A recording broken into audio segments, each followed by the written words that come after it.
So here's an old mess kit from 1975. Here's some heating coil that I have. And I haven't eaten all day, so I'm hungry. So now's a perfect time to test out, like, the continuation of my experiments with electrically heating a ration. I'm wanting to have a nice portable electric ration heater for when I go camping, because it'd be kind of cool to tear something open, pour it into here, and just let it cook without having to use fire or anything. This is a neat little Serbian mess kit. Down here it says JNA 75, so I'm thinking that says 1975. So that's a pretty good age. We have a nice little bowl here. We have a little canteen and a cup. But most of all, this is what interests me, is this main aluminium case.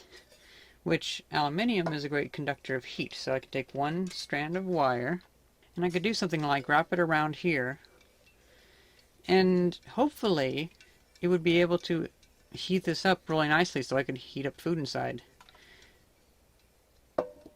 Now, I'm wanting to make like a sleeve that could go around it so I could remove it to wash this, and also the sleeve would have insulation built in and whatnot, so that'd be kind of neat. But yeah, I think we should see about taping another coil to the bottom, and then maybe put another one on the side, maybe make it a little orderly, and then we can see about running it off my power supply, because right now I don't need to mess with the battery, I just want to mess with the power. And we can see how long it takes to heat up 567 grams of chicken and dumplings. So that sounds good. Well, now it's just a matter of seeing how to connect this together. So one of my friends was very nice and salvaged a bunch of this heating coil wire. Like a bunch of it.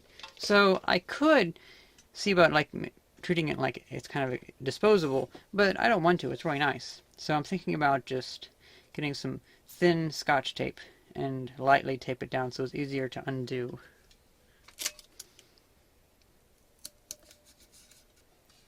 I don't think I need to go over this rivet area because depending on whatever I'm cooking, it might not be in this upper area, so I'll be heating nothing. Although, of course, it could act like a big heat sink. But for now, let's just try with this.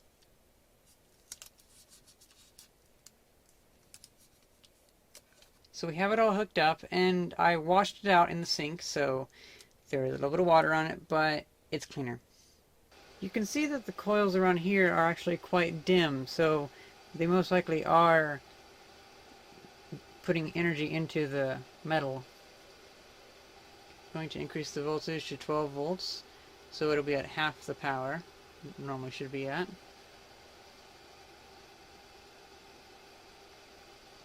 Unfortunately, you can see a reflection in the metal, like right here.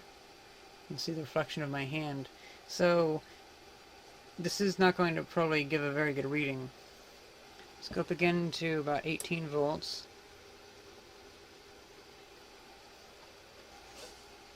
This is definitely getting a little bit warm now, so that's good. It's kind of interesting, you can see the reflection of all these corners in the aluminium. I think it's about time we fill this with food.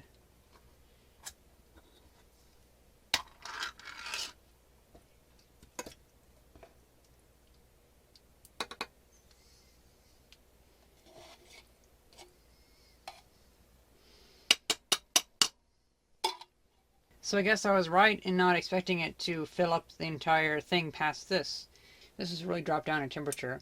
Let's go back up to 18. Get the fan back on. This has really gotten nice and cold because this food was by the back door and it's pretty cold outside. This is getting a bit warm. I don't want to fry those end pieces, like these bits that dangle off here, so I'm going to turn it down a little bit and let it sit for 15 minutes. It doesn't look like it's gone up in temperature at all, like none. It looks like it is a little bit warmer underneath the top layer. That makes sense then, okay. Let's let it sit from there 15 minutes and we'll see how it does then. So now it's been 30 minutes and let's see if it has any more heat inside of it. Under the top layer.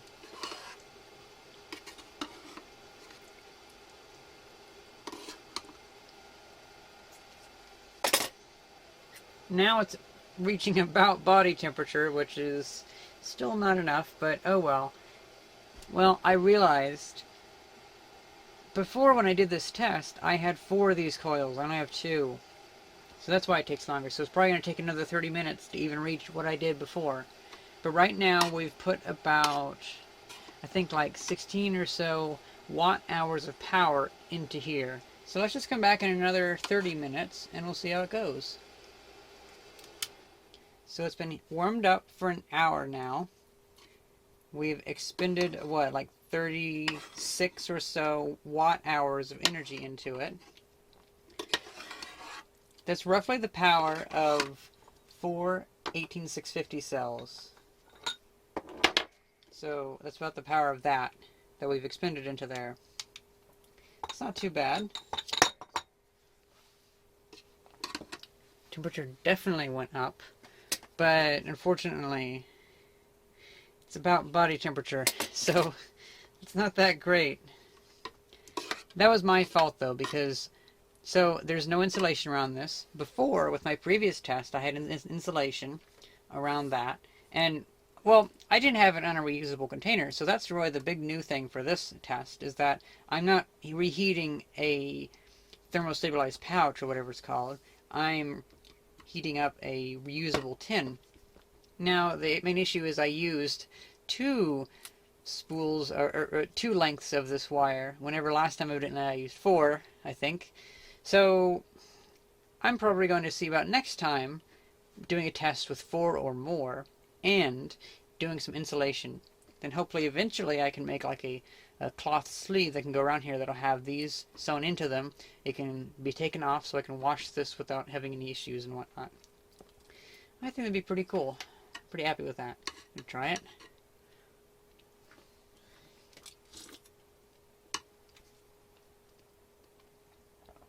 It's actually not that bad. It does taste kind of warm, even though it is body temperature, but it's not. I guess it's not mouth temperature, because it's the temperature of your core, but it's not the temperature of like your taste buds. You know what I mean? So it still does taste a little bit warm, just a tiny bit. So I'm pretty happy with this. I like it a lot, and I can't wait to upgrade it more because I think it has a lot of potential. I just need to fix some of the issues. It's really cool that you can do that, because that's pretty neat. Well, this will be a fine dinner. This is not much worse than whenever I'm impatient with microwaving food. You know what I mean? Think about sewing a sleeve that'll go around it. Then I can sew these into it. Then I can have like wool or something. And then I can coat that entire sleeve with something that's kind of waterproof. But then I could have that would allow me to put 2 filaments on the bottom, like 4 or more on the sides, and all sorts of things. And easily removable, because I'm going to have to remove these whenever I clean this. So I'm just going to go to remove them now. But fascinating.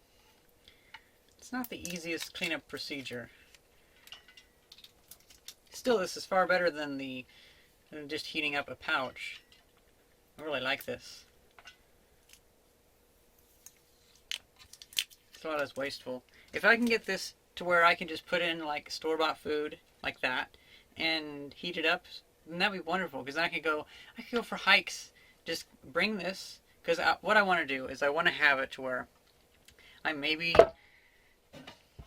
I don't have the canteen with it. Maybe this is the space that the battery takes up. So you take it out and you have that separately, and you have like a dial or something on the front, so you can think maybe even measure the temperature. That'd be cool. So you could set it to go to a certain temperature. But anyway, it'd be nice to have like 10 meal reheats in one battery that would fit inside here. That'd be kind of neat.